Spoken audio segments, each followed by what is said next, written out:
This is a time for every human being to build themselves into a higher possibility. If you get one problem, let's see how to handle that. Don't multiply it in your head. If you shift this focus, we will go through any kind of time.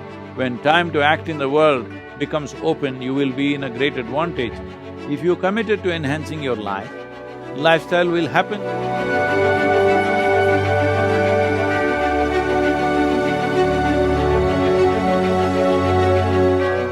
Right now there is just so much suffering that it's, and you open the TV or the internet or everywhere. How does one cope? I mean, is it the same way, meditation and praying, or is it staying present, or your breath, the things you often talk about? Are those things relevant? Is there something else people should do right now to just cope, and not lose hope? Young kids are telling me, we will never get a job, what is going to happen to my life? It's like, what would you say to such people? See, one thing is, a whole lot of people in the world go about like they're immortal. Now, mortality is staring in your face like never before, probably. So this is one thing that's upsetting people. We need to understand, if we have to stay sensible, we must be consciously aware. Every moment of our life, if we are aware that we are mortal, we will organize and plan our lives and the little time that we have and the energy that we have in the best possible way. This idea that other people die, no, no, no, you and me will die. We want to complete our time and die, that's all. There's no such thing as we will not die. But everybody thinks other people die. No, no, no, you and me will die, that goes for everybody. We are all mortal creatures, we are all dying kind, all right? Now with the virus, it's staring in our face, but it was always staring in our face and we were missing the point. Having said that, this is not to be insensitive to the deaths that have happened, loss of dear ones, loss of economic losses, loss of jobs, everything. But we need to understand this.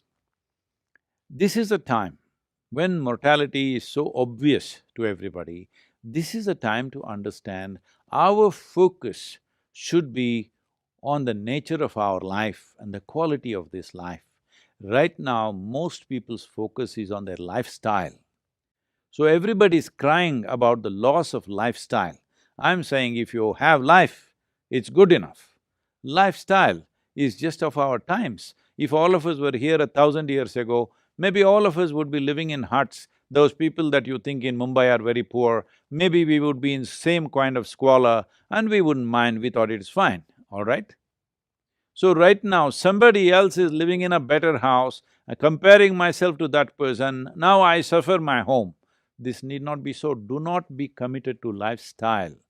Your commitment should be to make this life as beautiful as possible. If you shift this focus, we will go through any kind of time. We must understand this compared to previous generations of people. There were world wars, there were famines, there were terrible events that happened in the world and including in India, all right? This generation, we have not seen anything like that. This is a bad one, but still it's a soft ball. If you behave responsibly, it is not going to hit you. However responsible you are, if a war is happening, bombs would, bullets and bombs would just kill you, it doesn't matter where you are. Today, unfortunately in India, we have this problem because I've been talking to so many people, I'm saying this. People think war means it happens on the border. No, it is happening on the border, it is happening on the border because a few brave men and women are standing there, and because of their efficiency, it is happening only on the border. If they don't stand there, it will be happening in Delhi. If our soldiers are not doing their job well, their soldiers, the enemy soldiers will be walking on the streets, all right? And you know all the terrible things that have happened with the past invasions. Don't forget that. I'm saying that way, as a generation of people, in terms of comforts and conveniences, no generation ever had these kind of comforts and conveniences. No generation had survival better organized than this generation. We just have to make sure nobody starves, that's all. Rest of it is only loss of lifestyle. Don't make big fuss about it. This is a time for every human being to build themselves into a higher possibility, either in your competence, in your emotion, in your thought, in your experience of life, in your joyfulness, in your peacefulness, in every way, please use this time to upgrade yourself. When time to act in the world becomes open, you will be in a great advantage rather than sitting and crying. Right now, WHO is saying that it is not just this pandemic, there is going to be a mental pandemic and there's going to be a suicide pandemic. See, our problem is if we get one problem, we want to multiply it into many. No, if you get one problem, let's see how to handle that. Don't multiply it in your head. Yes, it is a serious issue, it's not a joke. Yes, there is tremendous losses for everybody, but focus on being committed to your life, not to your lifestyle. Then you will see everything will change in many ways. See, if you committed to a lifestyle without being committed to enhancing this life, inevitably, one way or the other, you will move into crime. Maybe crime outside of the law or crime within the law, but inevitably you will move into crime once you're committed to lifestyle. If you're committed to enhancing your life, lifestyle will happen according to our competence and in the times in which we live. See, we must understand our lifestyles are all not made by us. Our lifestyles are of the times. See, right now, in 23, 24 hours from India, I'm here in United States. If it was 100 years ago, coming to United States means probably 45, 50 days up and 45, 50 days down, all right? But people are saying this 22 hours of flight is too long.